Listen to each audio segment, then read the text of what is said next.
السلام علیکم سامعین، 29 جمادی الاولیٰ کی تاریخ شروع ہو چکی ہے، 1 دسمبر ہے۔ خبر کا عنوان ہے آندھرا پردیش سرکار نے وقف بورڈ تحلیل کر دیا ہے، بند کر دیا ہے۔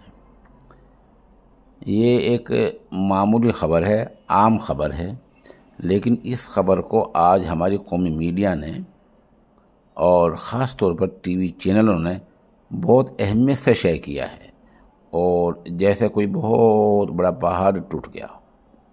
ہوتا کیا ہے؟ ہوتا یہ ہے کہ جب سرکار نہیں آتی ہے تو عام طور پر وہ اپنا چیئرمین لایا کرتی ہے۔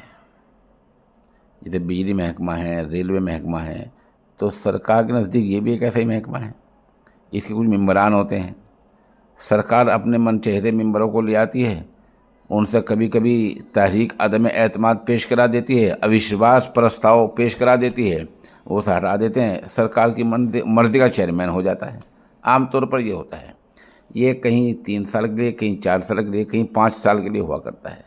تو اگر سرکار نے، آندھرا پردیش سرکار نے وقف توڑ دیا اور یہ بھی ساتھ ساتھ اعلان کر دیا کہ وہ جلد ہی نیا وقف بورڈ لا رہے ہیں، اور سرکار نے اس کی کچھ وجوہات بھی بتلائی ہیں، تو یہ تو پہلے سے ہوتا آیا ہے، یہ کوئی نیا کام نہیں ہے۔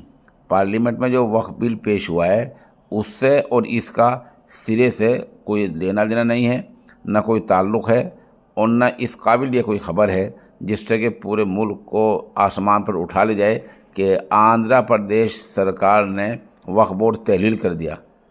کوئی بات ہے؟